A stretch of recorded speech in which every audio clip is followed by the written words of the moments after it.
Hey friends, it's akidearest, and I'm going to be reading some questions from Yahoo Answers. Now, I know a lot of you guys know what this website is, a wonderful long lost gem that is barely even used anymore. If you're very young to the internet, this was just a wonderful Q&A website where people would just ask some of the internet's strangest questions, where from what I remember 7 to 10 years ago, 20% of them were either strange or impractical. The other 80% were everyone trying to figure out if they were pregnant or not. For the theme of the channel, I decided to just go into the search bar and type in some anime related terms, and I'm going to be just answering a few of those questions today. Now, for a lot of the bad questions, they're probably gonna get an equally bad answer from me, but let's just go. My boyfriend calls me his waifu. That's his nickname for me. What does it mean? That means that you're trash. Just kidding. It means that you're not 2D, but you'll do. It means he's just desperate enough to make anime girls real through you. How's it feel to just be a substitute, a replacement for his desire to have someone that's better than you who doesn't even exist? Can I marry my waifu? Best answer says no. Marriage can only occur between those who can willingly give consent and agree to enter into such a contract. Your waifu can't do that. I beg to disagree. This guy did it just fine with Hatsune Miku. Is it bad I masturbate to your waifu? It is if it's Asuna. Why am I a yandere? I don't have any tragic past or whatever. I don't have a mental illness as far as I'm aware. I don't go around killing people, but I have had thoughts of doing so. I kinda stalk my crush and get angry at other girls who go near him. And the topics that this person put it under was social science and psychology. Yandere says, well, I'm yandere. I had no mental illness when I turned yandere. It just sort of happened. Then I started to lose my sanity. Little by little, every time someone harmed my love, plus I'm actually a male. I'm just gonna stick with Gert on this one. Do little anime girls ever got pregnant? Why? The best answer was, we all know every girl in anime doesn't have sex until they're married, so pregnancy is out of the question. When was this rule established? I can name a lot of anime that don't follow that rule. Okay, I just found a lot of questions of people who are really obsessed with Hatsune Miku's body. I want a body like a sexy skinny anime girl and have a body. God damn. I want to have a body like those anime girls like Miku Hatsune, or there's something I can do. Is there a way to have a body just like an anime girl like Miku Hatsune, or those sexy skinny anime? I think a lot of these people didn't want to judge the person and wanted points on their accounts at the time, because all of them are basically just saying eat right, exercise, and lots of cardio. You're perfect the way you are, but if you are determined, eat the right things, plenty of exercise, butt clenches, and plenty of water. You think that's what Hatsune Miku did to get her body? Lots of butt clenches. She like clenches her butt with every beat to Poppy-Po. How do I stop my girlfriend from liking anime? You know, that cheap Japanese animation? It was only recently that she started watching it. Dude, come on, that's not cool. Like, she likes it, bro. What's wrong with that? She spends about $200 a month on DVDs and has even started to buy the magazines or the manga, even though we have to pay, we have bills to pay. Okay, I'm on your side on that. If she's wasting your money on bills, I totally get it. But $200 a month from a fellow anime fan?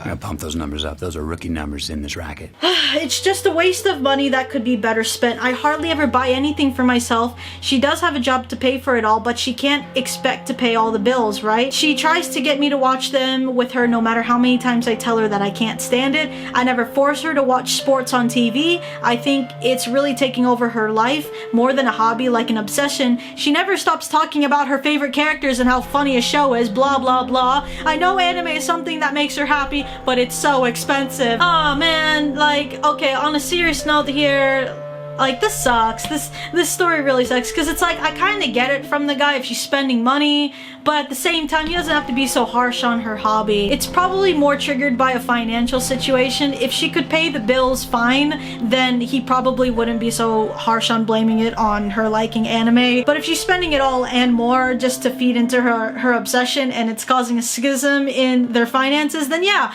I probably would be a little bit more triggered too. Dude, I hope though that things worked out with these two, because that that sucks. Next question, has anime ruined my life? Honestly, I think I spent most hours in the day watching more than 3 anime. Last year I found out I spent over $2,000 on DVDs and mangas, not to mention my Crunchyroll account. Also, I'm just in love with the male characters, especially if they're cool and on the sweet type. So I'll rather much prefer being with the 2D male than a real one. I no longer have a social life for wasting any precious time on anime. In fact, I'm failing school because of it, and I don't have a real good job at the moment. How can I stop? I'm 22 years old and anime ruined my life. Well, that's not so much like anime ruined your life. It's more like you kinda ruined your life with a lot of bad decisions that you made, my bro. Also, $2,000 a month, that's 10 times more than the girlfriend that the guy was talking about in the last question. Just be a little bit more thrifty, slow down on going on Ami Ami and Tokyo Otaku mode, and stop trying to spend money on every sale in a Facebook anime group that you're probably a part of. Next question, anime for an 11-year-old. I've already seen Best Student Council, Tokyo Mew Mew, When They Cry, Pokemon, Moatan, and Shugo Chara. Well, you said that you've seen When They Cry, so in that sense, you should totally watch The Promised Neverland. It's a wonderful, kind, friendly anime about kids who play tag. Next question, why are Titans from Attack on Titan so hot? And why are they so freaking sexy? Can I have one as a boyfriend? Where can I get one? Best answer says, I know, they're so freaking hot, too bad none of them have pee. Okay, I'm gonna try not to give spoilers,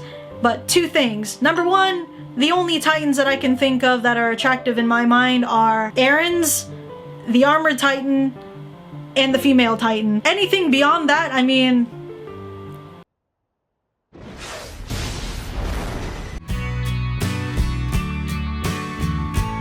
yeah, I'd hit that. Number 2, this would be a very different anime if we had some dicks flopping around on those Titans. I just had a really messed up thought. You can skip to this time card if you don't want to hear it. But imagine if the Survey Corps for one of these episodes was just on their horses riding by through the field, and then they see 2 Titans just going at it trying to breed.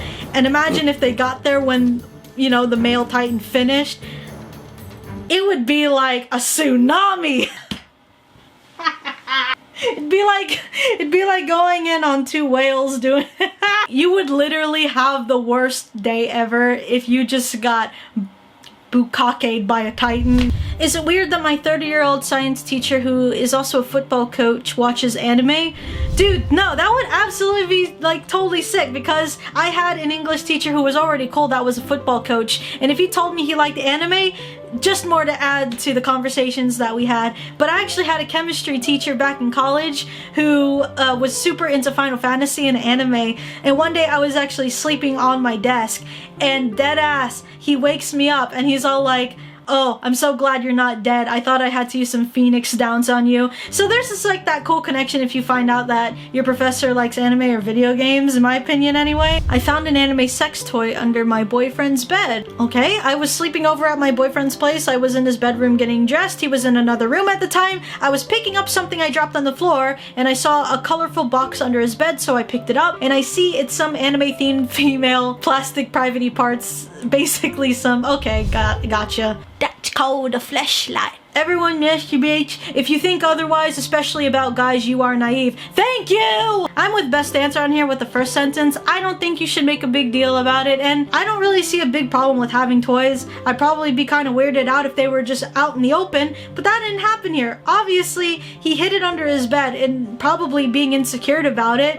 not wanting anyone to find out about it. And I think it's kind of messed up that this person found the toy under the bed and they didn't even console with the boyfriend about it. Instead, they just put it on a forum for everyone to see. So it's like, come on, bro. Really? Okay, that's all the questions I think I'm gonna get to for this video. I'm just reminded of why I don't use Yahoo Answers and why you guys probably don't use Yahoo Answers, but it was fun kind of indulging in some of the weird questions here. If you guys have any questions, leave them on Yahoo Answers. So I appreciate you guys for watching, and subscribe to my channel for more anime and otaku related content, and I will see you guys in the next video. Bye!